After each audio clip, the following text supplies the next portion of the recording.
શાપવશ અત્યંત કામી થયા, જેથી પિતાએ તેમને ઘરેથી કાઢી મૂક્યા અને પાગલની જેમ ભટકતા રહીને તેઓ ચમત્કારપુરમાં સાલક્ય ઋષિને ત્યાં પહોંચ્યા અને ત્યાં તેમણે વેદાધ્યન કર્યું. એક સમયે આનર્ત દેશનો રાજા ચાતુર્માસ કરવા ત્યાં આવ્યો અને તેણે પોતાના પૂજાપાઠ માટે સાલક્યને પુરોહિત બનાવ્યા અને સાલક્ય ઋષિ દરરોજ પોતાને ત્યાં એક વિદ્યાર્થી પૂજાપાઠ કરવા મોકલી આપતા હતા. એકવાર યાજ્ઞવલ્ક્યજીનો વારો આવ્યો અને તેથી તેણે કહ્યું કે આ લાકડું જે પાસે પીડ્યું છે તેની ઉપર અક્ષત નાખી દો. યાજ્ઞવલ્ક્યજી અપમાન સમજીને ક્રોધિત થઈને આશીર્વાદના અક્ષત કાષ્ઠ પર છોડીને ચાલ્યા ગયા અને દક્ષિણા પણ ન લીધી. મંત્રાક્ષત પડતા જ કાષ્ઠમાં શાખા પલ્લવ નીકળી આવ્યા. આ જોઈને રાજાને બહુ પશ્ચાતાપ થયો કે જો આ અક્ષત મારા મસ્તક પર પડ્યા હોત તો હું અજર અમર થઈ જાત.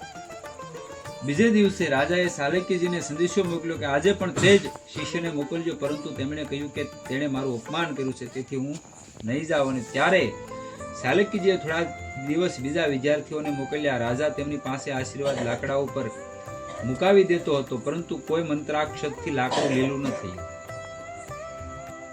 આ જોઈને રાજાએ પોતે જઈને યાગ્રહ કર્યો અને તમે યાજ્ઞવલ્ક્યને જ મોકલો, પરંતુ એમણે સ્પષ્ટ કહી દીધું કે હું નહીં જાઉં. તેથી સાલક્યને ક્રોધ આવી ગયો અને તેણે કહ્યું કે સ્કંદ પુરાણનો શ્લોક છે, એકમ અપ્યક્ષરમ યસ્તુ ગુરુ શિષ્ય નિવેદયતે પૃથ્વ્યામ નાસ્તિ તદ્દ્રવ્યમ યદ શાનુર્ણી ભવેત. સ્કંદ પુરાણનો શ્લોક છે. અર્થાત ગુરુ જો શિષ્યને એક પણ અક્ષર પ્રદાન કરે છે, પૃથ્વી પર કોઈ એવું દ્રવ્ય નથી જે શિષ્ય આપીને તેનાથી ઉરુણ થઈ જાય.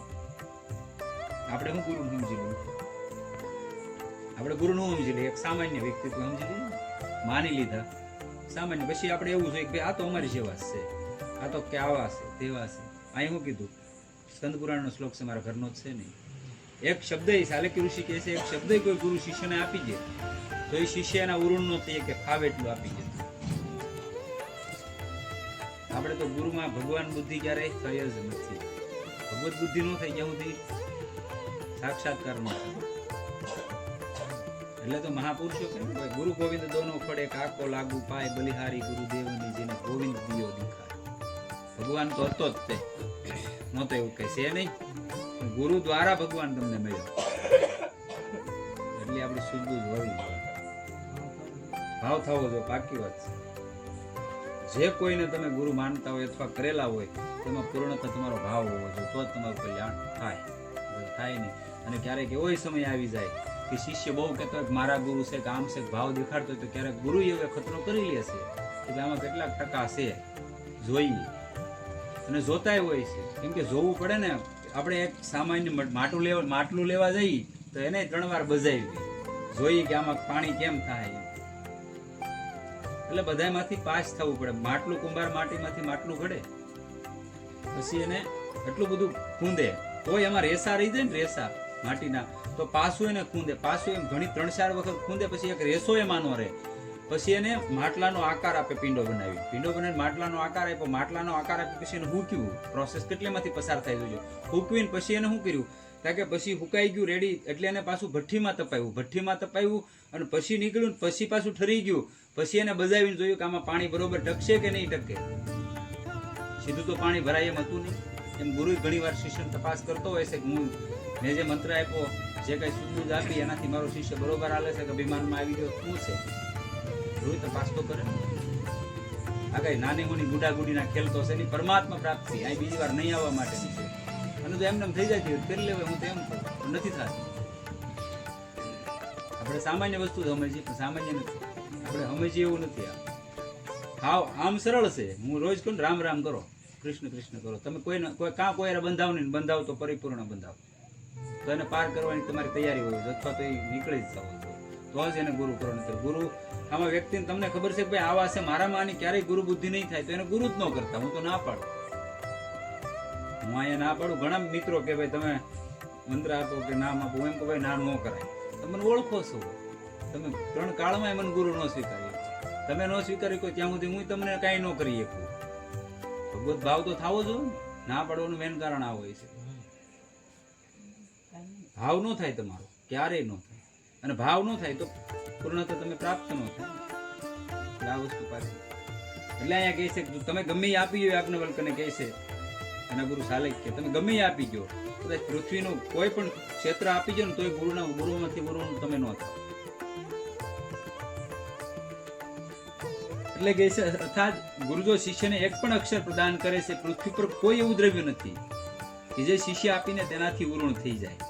આગળ બતાવે છે ઉત્તરમાં યાજ્ઞવલ્કજીએ કહ્યું, એના સ્કંદ પુરાણનો શ્લોક બતાવે છે. અર્થાત જે ગુરુ અભિમાની હોય છે, કાર્ય અકાર્ય શું કરવું ઉચિત છે શું નહીં ને જાણતો ન હોય, એવો દુરાસારી ભલે તે ગુરુ કેમ ન હોય તેનો પરિત્યાગ કરી દેવો જોઈએ. તમે મારા ગુરુ નથી, હું તમને છોડીને જાઉં છું. આ સાંભળીને શાલક્યએ પોતાની વિદ્યા આપી દેવાનું કહ્યું.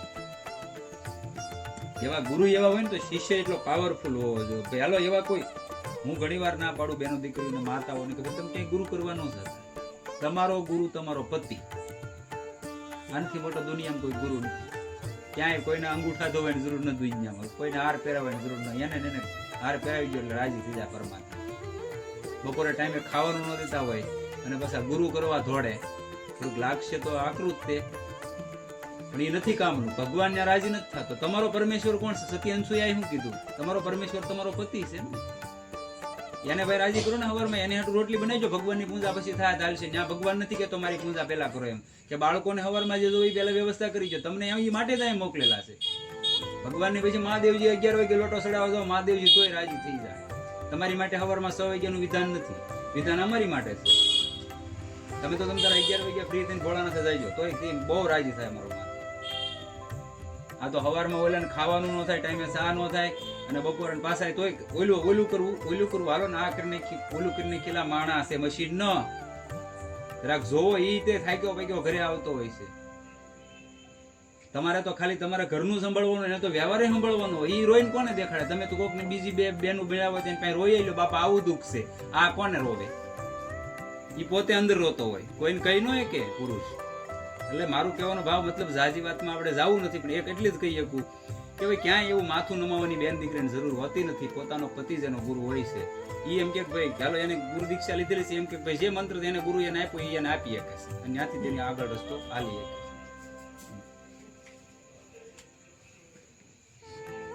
અભિમંત્રી જળ આપ્યું કે આ પીને ઉલટી કરો. યાજ્ઞવલ્ક્યજી એ પ્રમાણે જ કર્યું અને અન્નની સાથે તે બધી વિદ્યા ઓકી કાઢી, અને વિદ્યા નીકળી જવાથી તેઓ મૂઢ બુદ્ધિ થઈ ગયા. ત્યારે તેમણે હાટકેશ્વરમાં જઈને સૂર્યની 12 મૂર્તિઓ સ્થાપિત કરીને સૂર્યની ઉપાસના કરી, અને ઘણા સમય પછી સૂર્યદેવ પ્રગટ થયા અને વરદાન માંગવા કહ્યું. યાજ્ઞવલ્ક્યજીએ પ્રાર્થના કરી કે મને 4 વેદ સાંગોપાંગ ભણાવી દો. ભલે મૂળ થઈ ગયા હતા પણ નક્કી કર્યું હતું મેળવવું એટલે મેળવવું. આ જેનામાં તાલ આવેલી થઈ જાય તો પરમાત્મા આવે ને આવે. જેવા ગુરુ હોય તો ગુરુ એટલો સજાગ હોવો જોઈએ કે મારો શિષ્ય ક્યાં જાય છે, એને ટોકવાની તૈયારી હોવી જોઈએ. લેવામાં જ ન સમજવો જોઈએ. ગુરુ એવાને ગુરુ કરવાનું, મતલબ ગુરુ કરતા નહીં. હું તો ના જ પાડું કે ભાઈ હાલો તમને આવ્યા તક ના વાંધો નહીં ચાલશે, એવા ગુરુ નહીં કરવાના. નો હાલે ભાઈ, આવતો નહીં તું અહીંયા કાલથી, એવો કેવો વાળો ગુરુ હોય ને તો જ કરવાનું. એક મહાપુરુષનો પ્રસંગ યાદ આવે એટલે કહી દઉં. વૃંદાવનની બની ગયેલી સત્ય ઘટના છે. આપણે ભક્તમાળીજી મહારાજ થઈ ગયા જે આ ગ્રંથના રચયિતા, આગળ પછી એને ટીકા એને લખેલી છે ભક્તમાળીજી મહારાજે. રાજેન્દ્ર દેવાચાર્ય જે શિષ્યની વાત કરવા જઈ રહ્યો છે હાલ છે આ પૃથ્વીમાં. એ મહાપુરુષને એના ગુરુદેવ ભક્તમાળીજીના એક મિત્ર સાધુ હતા, પોતે સુરદાસ હતા. એટલે એને કીધું કે રામચરિત માનસ ભણાવવા મને કોઈ શિષ્યને મોકલો. પોતે આ પંડિત રાજેન્દ્ર દેવાચાર્ય, એટલે એને કીધું કે કાંઈ નહીં પંડિતજીને મોકલી. પહેલેથી પંડિત જ કહેતા રાજેન્દ્ર દેવાચાર્ય. એટલે જવા મળ્યા અમુક સમય પછી આ પંડિતજી હતા ને એને કીધું કે તમે મને રામચરિત માનસ ભણાવો અને એના બદલામાં હું તમને વ્યાકરણ ભણાવીશ. વ્યાકરણની એક કિંમત હોય છે, સંસ્કૃતની ભાષા બહુ જોરદાર છે. કીધું કે ભાઈ હું તમને એ ભણાવ્યું. વ્યાકરણ ભણાવતા એને એક પ્રશ્ન કર્યો, જે સુરદાસ સંત હતા એને કીધું કે હું તમને એક એવી વિદ્યા આપું, તમે તમારા ગુરુદેવને ન કહેતા, તમારે જોતી હોય એક એવી વિદ્યા આપું, તમે ધારો પૃથ્વીની અંદર એવો કોઈ વ્યક્તિ નહીં હોય તમે એનું આકર્ષણ કરો ન આવે એમ, કોઈ પણ વ્યક્તિ. આને કીધું ભાઈ હું મારા ગુરુદેવને પૂછતા કે એને ન કહેતા, જે ઓલા સુરદાસ હતા એને કીધું એને ન કહેતા, મને તો આ મારા પૂર્વજોથી મળેલી વિદ્યા છે. એટલે કે તમારા ગુરુદેવને ન કહેતા હતા કે એને પૂછ્યા વગર હું ન લઉં, શિષ્ય એવો હોવો જોઈએ. એટલે અને પ્રસ્તાવ મૂક્યો આવડા ન્યા જઈને ભક્તમાળીજી મહારાજે કીધું કે આવડા મહાપુરુષે મને આમ કીધું કે વિદ્યા આપું એનાથી કોઈ પણ તમે આકર્ષણ કરી શકો. એટલે ભક્તમાળીજી મહારાજ, ગણેશદાસજી મહારાજ કે બસ આપણે રામચરિત માનસ ભણાવી દીધું કે આપણે ભણાવવા નથી જવું. હવે તોય ઓલા મહાપુરુષે બહુ આજીજી કરી એટલે મોકલ્યા આને. પછી આને 2-3 વાર કીધું કે તમારે જોતી હોય તો હું તમને આપું. આને કીધું મારે વિદ્યા જોતી નથી કે હું આજ તમને એનો અખતરો કરી બતાવું. એટલે કે અષ્ટમી હોય ને ત્યારે અમુક મહાપુરુષો છે એ 8મના દિવસે ગ્રંથનું વાંચન નો એટલે ત્યાં બેઠતા સંજાટાને બરોબર ભક્તમાળીજીનો જે મલુકપીઠ કહેવાય ને આશ્રમ છે ત્યાં બેઠા બેઠા માળા કરતા, માળા જોડીને લઈને માળા કરતા હોય ત્યાં તો એની વ્યવસ્થામાં બેઠા હોય. આસન જળનો લોટો ને એવું બધું આસમને એવું કરવાનું હોય એટલે બેઠા હતા. આને આકર્ષી કે હું તમને આજ બોલાવી અને કીધું આ મહાપુરુષે સુરદાસ હતા એને કીધું કે હું તને આજ તારું આકર્ષણ કરી અને આને કીધું હું ન આવું.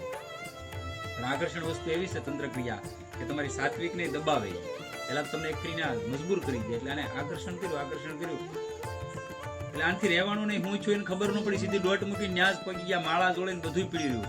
ન્યા ગયા ત્યારે એને સુરતા આવી, એટલો બધો હાથનો ખંભો ને એવું દુખવા મળ્યું કે એવી રીતે તકલીફ થઈ ગઈ. ન્યા ગયા આંખ ખુલી કે ઓહો ક્યાં પહોંચ્યો.